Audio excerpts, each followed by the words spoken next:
Desde fevereiro deste ano, os estudantes da rede pública de ensino têm direito ao meio passe, que corresponde a 50% do valor da tarifa do transporte público. Mas para ter essa garantia, é preciso fazer um cadastro e muitos estudantes ainda desconhecem como essa distribuição funciona. Depois de muita luta, uma conquista aos estudantes de Belo Horizonte. Mesmo sendo a última capital brasileira a conceder o benefício do meio passe para os estudantes da rede pública, o sistema já foi implantado e vai beneficiar cerca de 10 mil estudantes. O meio passe é uma lei, que na prática, até na Constituição já fala que é dever do município, deslocar o estudante até a escola quando ele mora distante dela. E aqui em Belo Horizonte é essencial, entendeu? Era a única capital do país que não tinha o meio passe e aqui a gente tem uma máfia de transporte muito grande, foi uma luta muito grande aqui ter aprovado o meio passe. Agora é conseguir efetivar ele, Porque não moro só eu, tenho mais 2 irmãs que também usam ônibus, aí você vê o gasto. Isso aí nem sei quanto dá para calcular aí, vai tudo por orçamento, sai da alimentação, essas coisas tudo. Foi preciso muito estudo por parte da prefeitura para que o projeto entrasse em vigor. Além das questões burocráticas, o órgão público tem algumas limitações. Os municípios têm poucos recursos próprios para aplicar nesse tipo de benefício, e tem um problema de você o tempo todo tem que procurar evitar que isso incida no valor da passagem. Então, a maior dificuldade são recursos próprios. A prefeitura criou um fundo municipal de auxílio ao transporte para que o projeto pudesse ser sustentado e não precisasse repassar o aumento de tarifa aos outros usuários. Para que o estudante faça uso do benefício do meio passe, é necessário estar matriculado na rede pública e cursando o ensino médio. O que a gente espera é que esse benefício, justamente porque ele incide para alunos do ensino médio preferencialmente, a gente espera que ele diminua a evasão escolar, garantindo, ou seja, beneficiando os estudantes de menor renda, de baixa renda. Então, a gente acredita que isso pode beneficiar. Não é o único fator, evidentemente, que vai incidir sobre a diminuição da evasão escolar, mas é um fator que também pode contribuir para diminuir. Além disso, é necessário se inscrever para receber o cartão benefício. Para isso, basta levar para a sede do BH Resolve originais e cópias da identidade, comprovante de residência, de matrícula e frequência escolar. De acordo com dados da Secretaria Municipal de Políticas Sociais, até o momento 1.250 jovens já foram beneficiados. Hoje, essa estudante sai com documento em mãos, que garante o benefício. Com a economia, ela já planeja o que vai fazer com o dinheiro que vai economizar. Vou aplicar em alguns cursos, Vou fazer mais cursos e aprofundar mais os meus estudos. O BH Resolve fica na Rua dos Caetés, número 342, no centro de BH. Fazer esculturas de areia é algo comum no litoral brasileiro. Algumas pessoas fazem disso uma profissão e usam o talento para criar verdadeiras obras de arte, que podem ser encontradas pelas praias do Brasil. Mas você já imaginou encontrar algumas dessas esculturas junto ao asfalto de Belo Horizonte? Conheça agora o artista argentino que está chamando a atenção de quem passa em uma das movimentadas avenidas da capital. A cena é inusitada e atrai olhares curiosos de quem costuma passar pela Avenida do Contorno, no bairro Floresta, região leste de Belo Horizonte. É com areia de obra depositada na calçada, espátula, pincel e mãos habilidosas que o artista argentino Oscar Luis John faz esculturas. Aprendi a fazer na cidade de Mar del Plata, uma cidade que tem praia, Aí eu vi um escultor francês fazendo obras de areia, aí eu fiz uma amizade com ele e aprendi esta arte, E com o passar do ano a gente foi se aperfeiçoando. Há 11 anos ele viaja pelas cidades brasileiras mostrando esse trabalho. Desde janeiro deste ano, ele está na cidade que não tem praia, mas onde ele encontrou em montinhos de areia obra-prima para desenvolver as esculturas. Em BH, ele já fez diversas figuras de areia. Entre elas estão a imagem de Santo Antônio, a de Jesus Cristo morto no colo de Maria, além de esculturas de animais como cavalo e um leão. esto sai de dentro de mim e eu preciso mostrar ao povo, não? Onde eu vejo areia, eu não aguento. Tenho que fazer, me dá muita vontade de fazer. Eu acho que Deus me trouxe aqui para eu fazer esse trabalho, não? As esculturas chamam a atenção das pessoas que passam pelo local. Muitas param para ver e fotografar as figuras expostas na calçada. Muito lindo, ainda mais perto da minha casa. A obra dele é bem bacana, já não é a primeira vez que ele faz. Não tive oportunidade, só vi pela televisão, agora estou vendo pessoalmente. Tirando até foto para postar na rede social, que é bem bacana e interessante o trabalho artesanal das pessoas. Maravilhoso, perfeito. É pena que esse aqui não pode levar, né? Assim, na exposição. Porque é muita perfeição. Eu já vi coisa bonita, mas perfeito como essa, nunca vi. Não, acho muito interessante. Ele não só fez essa obra, como ele já fez cavalo, já fez a imagem de Nossa Senhora com Jesus nos braços. Muito bonito, é interessante. E aqui ele chegou de uma hora para outra, tinha um monte de areia, ele começou a trabalhar, muito bonito. Oscar fica feliz em ter o trabalho reconhecido e admite que o carinho da população de Belo Horizonte faz com que ele queira permanecer na capital e fazer ainda mais esculturas. Eu estou muito contente com as pessoas aqui, porque dão muito valor, alientam, me dão muito aliento, são muito calorosas comigo, não? E isso me dá força para que dia tras dia eles me ajudam para eu poder a minha vida, não? E, bueno, eu gosto muito das pessoas aqui, do bairro. As pessoas muito boas, dão muito valor ao trabalho.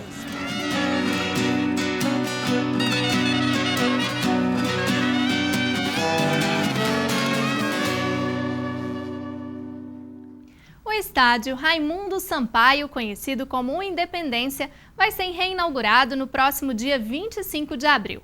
O estádio aderiu ao padrão internacional exigido pela FIFA, como a criação do estacionamento interno, com 422 vagas. Mas essa atualização não comporta a nova capacidade de público do estádio, que aumentou de 10 para 25 mil espectadores. Será que os bairros Sagrada Família e Horto, que ficam no entorno do estádio, estão preparados para receber este público? Qual a situação das vias públicas e o trânsito local? Quem nos ajuda a responder essas perguntas é o consultor de trânsito José Aparecido Ribeiro, no quadro Ponto de Vista.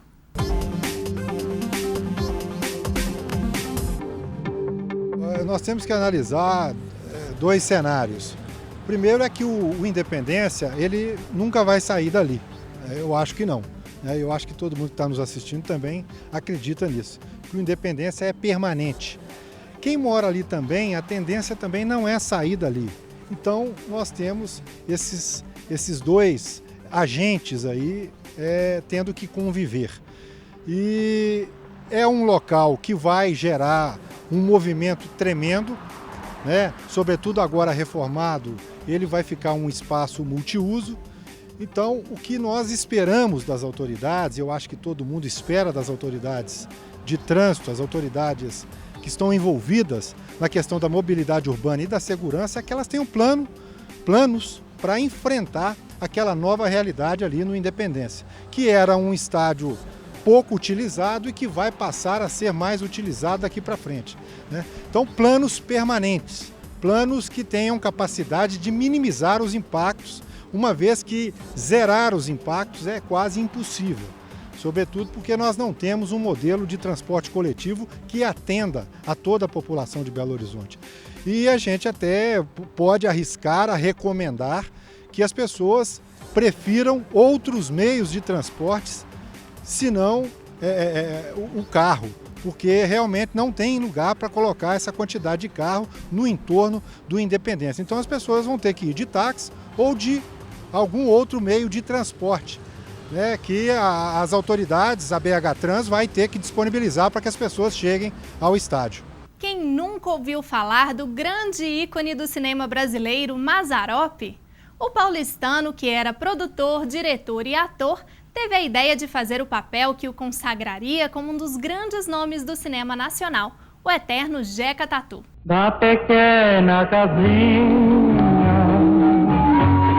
da luz do luar. Filho de imigrante italiano e de uma portuguesa, Amácio Mazzaropi nasceu em São Paulo e ainda na infância teve o primeiro contato com o universo artístico, frequentando atividades circenses. Na telona, fazia questão de mostrar a chegada do homem do campo no espaço urbano e as impressões diante das novas tecnologias e modismos da cidade grande. Rigoroso nos bastidores, ele conduziu o negócio com pulso firme e não admitia amadorismo. Mazzaropi era o próprio produtor dos filmes e criou uma indústria autossustentável por meio do lucro das produções. Todos os filmes criados por ele arrastavam milhões de espectadores. Considerado quem melhor representou a figura do caipira no cinema, o personagem Jeca Tatu, criado por Monteiro Lobato, ganhou forma e fama na pele do artista. Jeca Tatu, um filme grandioso e alegre na interpretação sincera de Mazzaropi, no papel de Jeca Tatu. Na telona, fazia questão de mostrar a chegada do homem do campo no espaço urbano e as impressões diante das novas tecnologias e modismos da cidade grande. Contando histórias que tratavam de assuntos como racismo, religião, política e até ecologia, ele sempre atraiu o próprio público, que, por sinal, o adorava. Talvez por isso não desse tanta importância para a crítica especializada, que o desprezava, e via pouca evolução no trabalho dele, sempre feito da mesma maneira e com muita simplicidade. Isso é jeito de entrar na casa dos outros, cavalada. Doutor, não repara, hoje a manta não tem educação, é analfabeto de pai e mãe. Mazzaropi pode não ter agradado a todos, mas em uma coisa ele estava certo. Mesmo depois da sua morte, seus filmes deixariam marcas e ele seria considerado por muitos um dos grandes nomes da sétima arte. Porque o Jeca apoia o Coronel Policarpo. Espera aí, gente, vocês ficam falando umas bobagens que nem não estão entendendo nada. Eu não apoio ninguém, quem que apoia? O Ministério da Saúde divulgou essa semana o resultado de um estudo preocupante para a população brasileira. O excesso de peso no país aumentou nos últimos 6 anos. A pesquisa apontou que o número de brasileiros com excesso de peso aumentou cerca de 6% entre 2006 e 2011. Neste mesmo período, o número de obesos cresceu para quase 16%. Já em Belo Horizonte, a média dos obesos chegou a pouco mais de 14%. Esses números atingem tanto os homens quanto as mulheres. E uma das principais causas estão relacionadas ao envelhecimento, junto com a má alimentação e a falta da prática de atividade física. Estão abertas as inscrições para a 14ª edição do Festival Internacional de Curtas de Belo Horizonte. Podem concorrer filmes de até 40 minutos, feitos no Brasil ou no exterior, nos anos de 2011 e 2012. Os interessados precisam preencher uma ficha de inscrição no site que está na sua tela até o dia 10 de junho. O festival vai acontecer entre os dias 14 e 23 de setembro, no Palácio das Artes. Mais informações pelo telefone 3236-7367. No próximo bloco, uma entrevista com a intérprete mineira Titane. Tem uma coisa que me deixa muito feliz. Eu investi a minha vida em viver em Minas Gerais, há 30 anos atrás. E ainda teatro, cinema e música. Não saia daí, a revista volta já.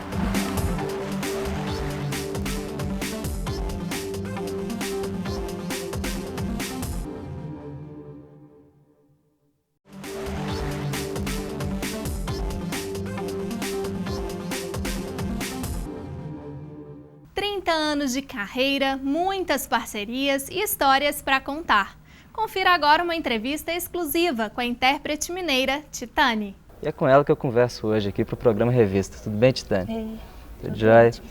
Então, primeiro eu queria que você falasse de onde surgiu essa ideia de gravar um DVD, explicasse o nome do projeto. Das Vertentes é a região de Minas, onde fica Oliveira, que é a minha cidade. Onde fica São João del Rei, que também é minha cidade, porque eu sou de Oliveira, mas na verdade eu nasci em São João del Rei. E eu queria fazer um espetáculo com muita gente em cena comigo e que tivesse propositalmente, elementos do Congado Mineiro, da cultura afro-mineira. E eu tinha que preparar esse grupo. E eu pensei cá comigo, ninguém domina esses ritmos, é uma coisa difícil. E se eu for para uma cidade onde tem muito congado, mesmo que o elenco que venha de lá não seja congadeiro exatamente, é um elenco que tem um mínimo de familiaridade, que o corpo pulsa minimamente, né, como se pulsam os corpos dentro do congado, das festas do Rosário. E então eu fui para Oliveira, Divinópolis e Itapecerica. Eu dei um curso lá junto com o João e a Irene Ziviani. É claro que eu também estava querendo voltar para casa quando eu fiz isso, estava querendo ver quem eram as pessoas que viviam nessas cidades que, assim como eu, queriam ser artistas. Eu vim de lá, ralei para poder virar artista. Eu queria saber como é que estava a moçada de lá hoje, né? E como que você encontrou o congado? Você acha que ele está precisando ser resgatado? A gente está precisando voltar a essas raízes? O congado propriamente? Isso. O congado, ele está num momento ainda muito delicado da virada do século para cá, porque o congado historicamente é uma manifestação que foi muito perseguida. Faz parte da natureza do congadeiro, do congado, se entender enquanto uma pessoa, uma manifestação que tem que se impor, que tem que ser persistente, que tem que insistir, que tem que ter jogo de cintura para poder sobreviver, porque foi uma manifestação sempre muito, às vezes, perseguida. Oliveira, ela foi perseguida pela igreja. E agora a coisa mudou, o congado é assediado, todo mundo quer saber como é, todo mundo quer botar a gunga na perna, tocar tambor e tal. E isso é uma questão difícil de você lidar com ela, né? Porque, de repente, as coisas, seus instrumentos sagrados, suas composições, que tem uma forma certa de ser feita, os seus cantos começam a se esparramar de uma forma que você não tem controle. Então isso é uma coisa complicada. A gente está num momento em que as guardas de congado estão pensando nessa nova situação. Eu nunca deixei nada da minha infância. É o que a psicanálise deve entender isso bem. Eu estou sempre voltando a algum aspecto da minha vida. Parece que a vida é isso, né? Você tem um problema que você está achando que está solucionando um problema atual, e você está solucionando uma questão que caiu na sua vida, na sua primeira infância, né? E eu sou assim na minha vida, na minha música, eu sempre volto. Mas eu sempre, na verdade, estou muito conectada com muitas fontes sonoras, com muitas fontes culturais e, obviamente, com a minha.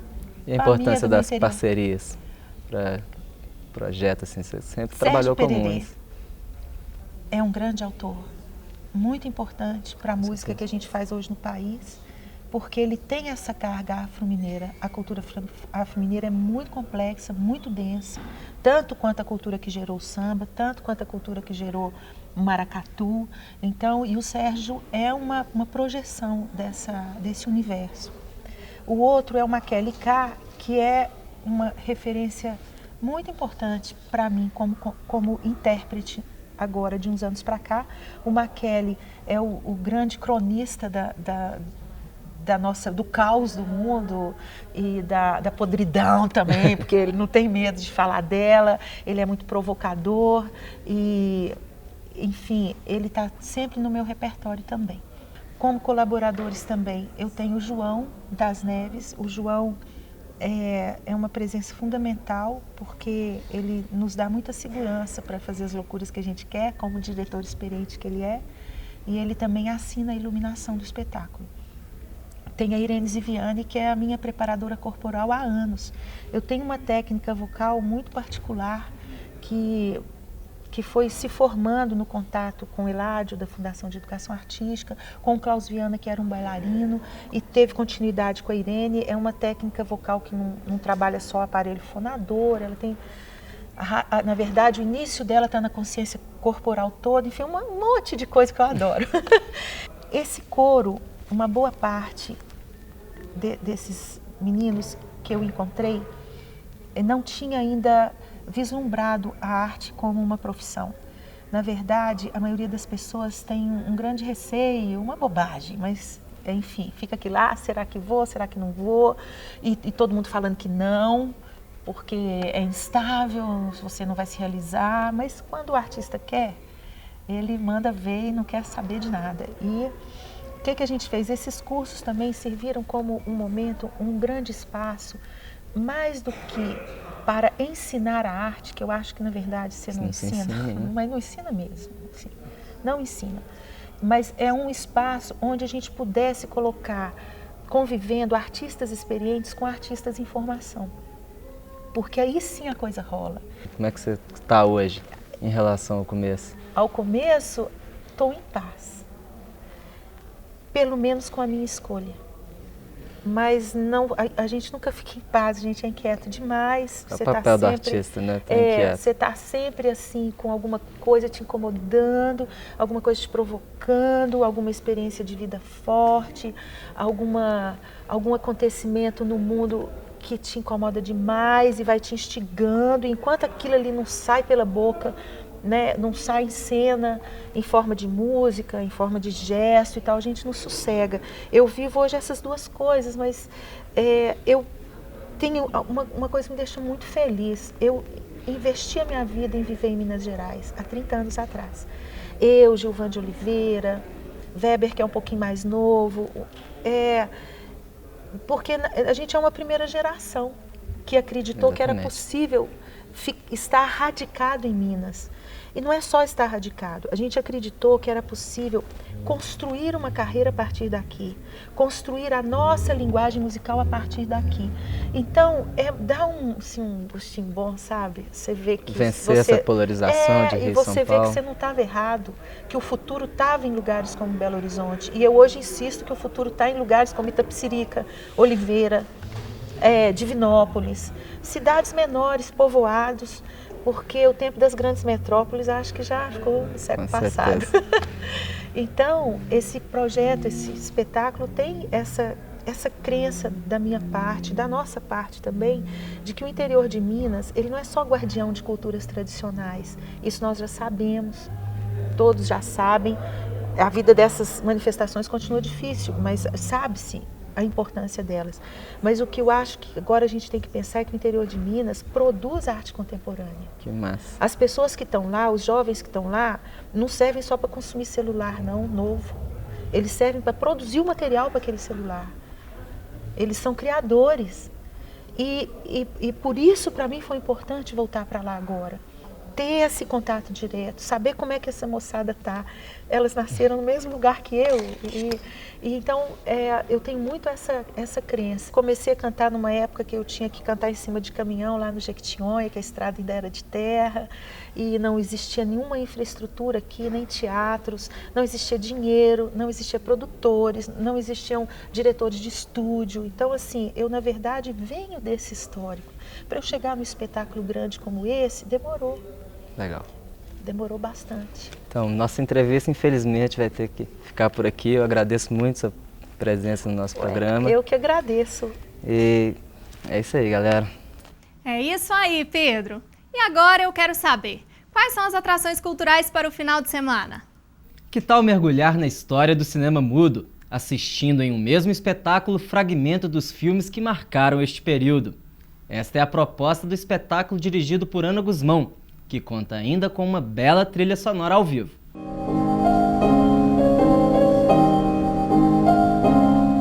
História do Cinema Mudo ao Vivo traz 2 espetáculos que prometem oferecer ao público belo-horizontino uma experiência cênica musical inesquecível. Em uma tela de HD, são projetados filmes reconhecidos da história cinematográfica, mas pouco populares entre o público, tendo ao fundo uma trilha sonora ao vivo, feita pela experiente pianista Joana Boechat.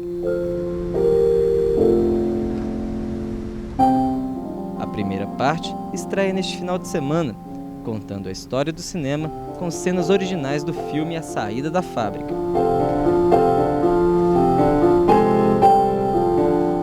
O espetáculo acontece no Sesc Palladium, sexta e sábado às 9 da noite.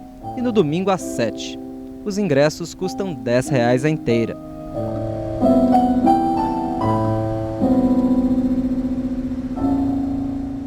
O premiado filme Girimunho, de Elvésio Marins e Clarissa Campolina, vai ser exibido no Centro de Arte Contemporânea de Inhotim.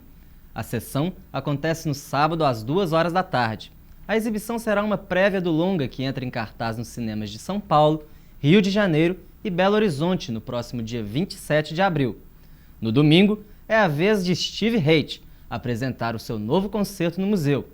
Ele, que é um dos pioneiros da chamada música minimalista e um dos compositores mais influentes da música contemporânea, se apresenta pela primeira vez em Minas Gerais. A entrada é gratuita. Jazz, MPB, música erudita e canto popular. Tudo isso em um mesmo show.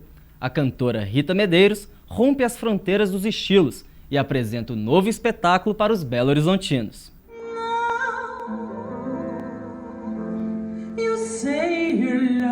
Na sexta e no sábado, a Sala Juvenal Dias recebe o novo show da cantora Rita Medeiros.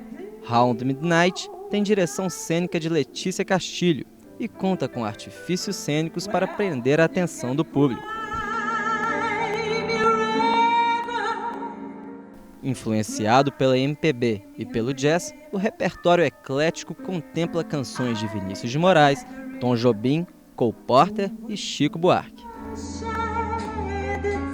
O show vai acontecer às 8 da noite e os ingressos custam R$20 a inteira. Muito misticismo e humor no palco do Galpão Cine Horto. O espetáculo A Curandeira reestreia na capital neste final de semana. Olha só. Eu tô desempregado, então acho que ajuda um pouco, né? Ajuda? A Curandeira conta a história de uma senhora que oferece poções para o corpo e sabedoria para a alma, com a ajuda de histórias e poemas capazes de envolver o público numa interação muitas vezes engraçada. Gente, vocês incomodam o tapaço resolvido para o particular aqui com ele? Por favor, é que tá... O espetáculo vai acontecer no espaço do Galpão Cine Horto, sexta e sábado às 9 da noite e no domingo às 7. Os ingressos custam R$20 a inteira. E por hoje é só. Semana que vem tem mais. Continue nos acompanhando pelas redes sociais, Twitter e Facebook da PUC TV. Obrigada pela sua companhia e até semana que vem. Tchau!